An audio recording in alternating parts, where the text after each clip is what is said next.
permainan yang menghabiskan waktu. Tetapi Allah mencintai permainan tersebut, dan Allah mencintai orang-orang yang ikut dalam permainan itu. Bukan hanya sekedar itu, Allah juga mencintai orang-orang yang ikut nonton permainan itu. Jadi yang nonton aja Allah jadi cintai. Dua permainan itu adalah berkuda dan memanah. Kemudian kata Rasulullah, saat seseorang memanah, para malaikat di langit turun ke bumi dan mengepung, mengayomi para pemanah itu sambil mereka berdoa, ya Allah ampuni mereka, ampuni dosa-dosa mereka. Ya Allah, berikan untuk mereka curahan rahmat-Mu dan barokah-Mu. Masya Allah, ini doa para malaikat untuk orang-orang yang memanah. Maka Nabi Muhammad pun tidak pernah absen. Tidak pernah absen. Kata para sahabat, kalau kami ada acara memanah, apalagi pertandingan ya, sedangkan acara biasa saja memanah, Nabi Muhammad tidak pernah absen. Imma beliau sendiri langsung sebagai pemanahnya atau sebagai penontonnya. Apalagi ketika ada pertandingan, Nabi pasti akan menjadi orang yang terdepan nonton. Nabi berkata, pemain serta yang menonton sama-sama mendapatkan ridho dan rahmat dari Allah SWT. Masya Allah. Kemudian berapa jarak kita dari sini ke sana? 80 meter, 70 meter, 75 meter, berapapun itu.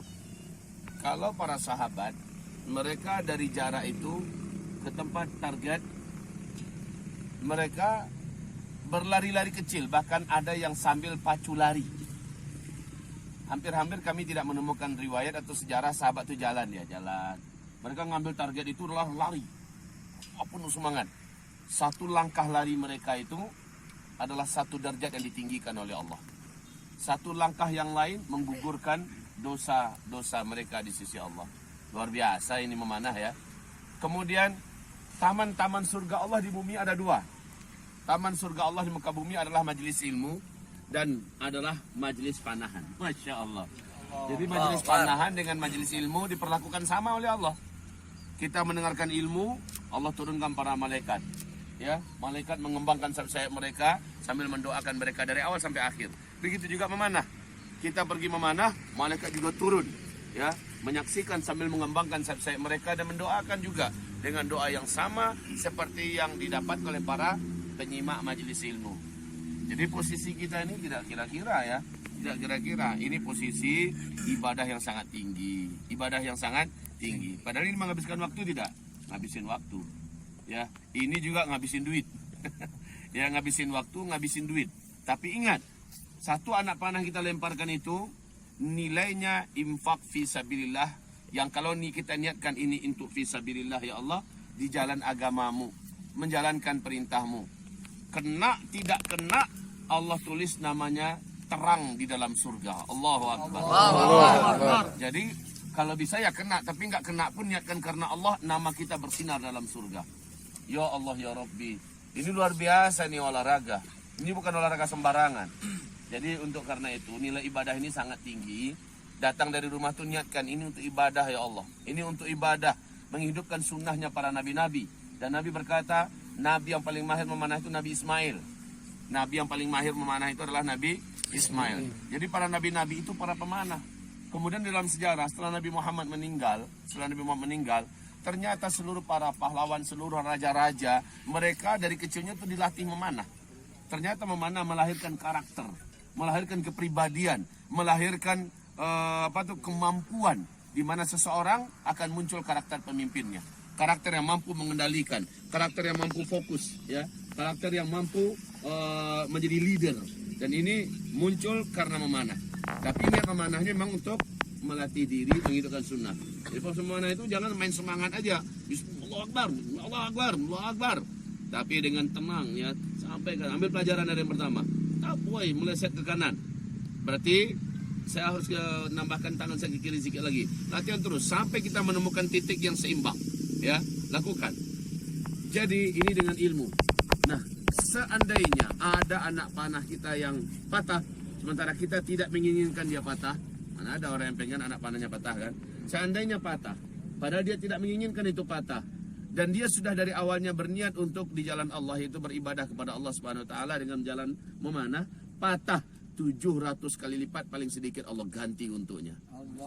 Jadi rekeningnya langsung bergetar tuh. Ya patah nak panahkan, bergetar langsung rekeningnya. Dalam artian apa? Akan datang 700 kali lipat yang siap digantikan oleh Allah untuknya. Dari pintu mana, dari jalur mana kita tidak tahu. Jadi kalau mau rekening kita tambah bengkak ke depan, ya rajin-rajinlah memanah. Cuma sekali lagi jangan niat untuk patah-patahin. Supaya nambah nih rekening saya. Kita harus hati-hati ya. Tapi ketika meleset tidak mampu kita elakkan, memang harus patah, barulah ketika itu rekeningnya bergetar. Ya, jadi ini Masya Allah luar biasa amalan yang sedang kita lakukan sekarang. Tapi saya ingatkan, jangan batara. Jangan batara. Di dalam surah Al-Anfal ada manusia yang keluar untuk jalan Allah ternyata bataran wari'a'an nas. Ya, nyombong-nyombongin diri, sok-sok melihatkan kejagoan, ya sok-sok menjadi orang-orang hebat. Kalau sok-sokan di sini, maka tentu saja Allah tidak akan melihatnya. Allah tidak mau berpaling kepadanya, ya. Allah tidak mau meliriknya. Batara wari'a'an nas, dan ingin pamer pada orang. Ingin pamer, saya ini jago, saya ini hebat, saya ini kuat, saya ini selalu tepat, saya ini kalau udah kayak gitu Allah tidak akan melihat kepadanya. Jadi itu hindari, sok-sokan ya, kemudian jago-jagoan, nah bukan. Saya kemarin adalah untuk ibadah sambil menyalurkan hobi. Saya di sini ibadah untuk menjadi seorang atlet yang mampu mengalahkan. Enggak apa-apa, atlet yang mampu mengalahkan lawan-lawan saya nanti standarnya luar negeri. Itu enggak apa-apa kalau itu niatnya, ya. Saya harus jadi atlet, bukan hanya sekedar seorang pemain-pemain begitu aja. Jadi niat untuk jadi seorang atlet. Atlet yang standarnya bisa mengalahkan pemain-pemain luar negeri, gitu loh ceritanya.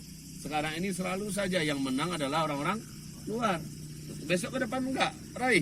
Karena ini adalah budaya dan tradisi para nabi-nabi. Oleh karena itu ambil kembali oleh kita yang paling berhak untuk memikul dan menyandangnya. Jangan orang lain. Sekarang saya mau tanya, negara mana yang paling terkenal di dunia panahan hari ini? Hah? Ada yang bilang Korea, ada yang bilang Turki, ada yang bilang Cina, Jepang, siapa lagi yang benar? Mongol. Yang agak dekat dengan Mongol udah benar jawabannya. Yang agak dekat dengan Mongol, Cina. Belum. Siapa? Yang agak dekat dengan Mongol. PR buat antum. Antum harus tahu bahwa alhamdulillah kemarin